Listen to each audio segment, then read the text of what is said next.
If any discontinued car deserves to come back, it is the Tesla Roadster. With the kind of legacy associated with it, this car deserves a second chance and has fans eagerly waiting for it. Tesla set out to prove that electric power and high performance need not be mutually exclusive, and did so convincingly. First revealed as a concept car in 2006, the drivable prototype started to show up the following year. Tesla began manufacturing the convertible Roadster in 2008. For nearly $100,000, early buyers were treated to a combination of supercar speed and sailboat sound levels, and still smirk each time they drove past a filling station. It was a pleasure to charge at home, and in those early days, the Roadster would make soft, gurgling sounds as the propylene glycol coolant circulates through the battery pack and the radiators. Sometimes the cooling fans would kick in. The two-seater Roadster was a breakthrough in automobile battery technology with more than 200 miles of driving range. This was thanks to a massive lithium-ion battery pack, a novelty at the time, with liquid cooling, safety fuses, and sophisticated software that made it safe to work in a performance car. Tesla had some help from British auto company Lotus in the styling of the Roadster, but the electric car had its own distinct features like weight distribution. Apart from this, almost all of the Roadster's components were specialized. The original Roadster weighed about 2,700 pounds, but it was easily handled by the electric motor capable of 248 horsepower and 200 pound-feet of torque. It also had a touch screen that reported the miles remaining in the battery. The cabin was well made with a glossy carbon fiber center console, with cabin temperature controls, seat heaters, and air condition buttons. It definitely looks ancient in comparison with today's Teslas. But of course, those early buyers were attracted to the speed, gleefully leaving other cars behind when the traffic light turned green. Interestingly, some early adopters feared they could be stuck with a fancy and expensive paperweight should Tesla go under. But of course, we know their fears were unfounded now that Tesla has become a trillion-dollar company that sells the highest number of purely electric cars globally.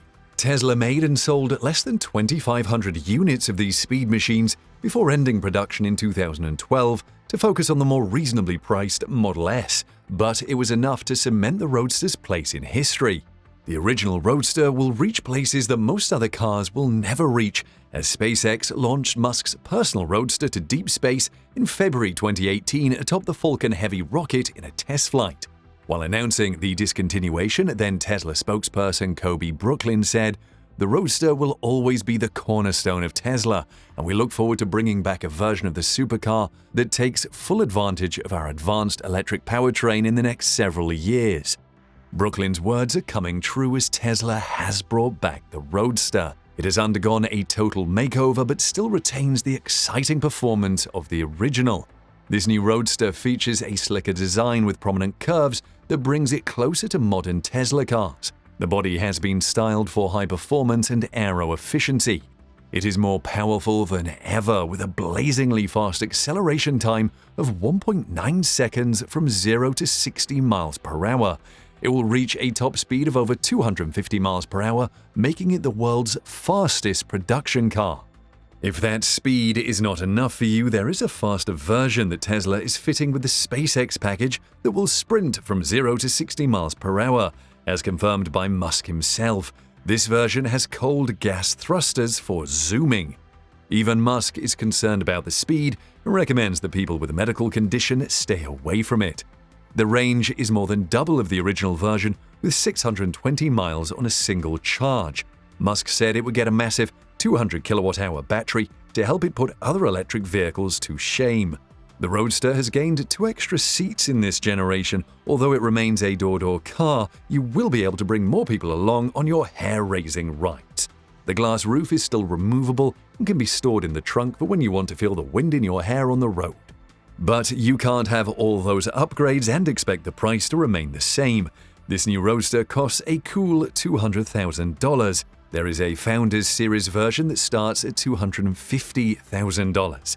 Tesla did the final assembly of the original Roadster in Menlo Park, California, while the parts come from virtually every part of the world. The brakes and airbags came from Germany, while the body panels came from France. Others came from Taiwan. Tesla has come a long way since then and now handles most of its manufacturing in-house. The new generation Roadster will be made at the Fremont factory in California. Musk said the Roadster is a better candidate for Tesla's plant in Fremont, California, meaning the new Roadster won't be far away from its predecessor's birthplace. This revelation by Musk suggests the Fremont plant will focus more on higher-end vehicles, including the Model S and Model X, with the Austin factory handling the mass-market Model 3 and Model Y, and scheduled to build the Cybertruck and Semi. Tesla will have enough room in Fremont to build the Roadster. The Fremont plant has a long history and is intertwined with the history of automobiles in the US. There have been several changes in the ownership of the plant involving heavyweights in auto manufacturing. This plant, sitting on 370 acres of land, was first in possession of General Motors, which ran it inefficiently for about 2 decades before closing it down. Toyota then stepped in to run it as a joint venture with General Motors. In 2009, GM filed for bankruptcy and pulled out from the Fremont factory's joint venture, and Toyota followed suit. When Tesla took over in 2010 from Toyota for $42 million, the factory was 10 times bigger than it needed, with only about 1,000 employees on its roster. It covered a massive 5.5 million square feet. It could even double in size as the city of Fremont has approved Tesla's extension plans. But by 2013, more than 3,000 workers were clocking in and out of the factory. By 2018, the number had jumped to 10,000, way more than had ever been employed there.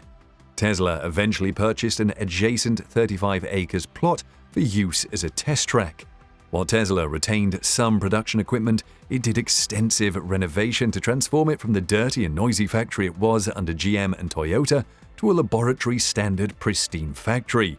Tesla painted the floors, walls, and ceiling white and installed skylights and high-efficiency lighting, giving the interior a bright and spacious feel. Tesla also added equipment specific to electric vehicle production, which will support the Roadster's production. Under Tesla, the Fremont factory has witnessed exciting times. It was where Tesla experienced its production hell and had to erect tents in the car park to ramp up Model 3's production. That temporary structure will now be turned into a permanent 64,000 square foot structure. Musk passed many nights here trying to get the production line up and running.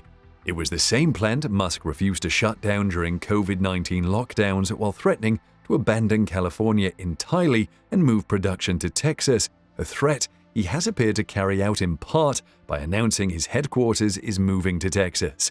This plant delivered the first Model S in June 2012 and today makes the Model 3, Model X, and Model Y. Annual capacity stands at a massive 500,000 vehicles. Apart from vehicle-making equipment, the Fremont plant includes an employee training center, cafeteria and food trucks, gym, a 24/7 in-house medical center, and outdoor patios. This is where the Roadster will stage its comeback. Let us know what you think of the new Roadster factory in the comments.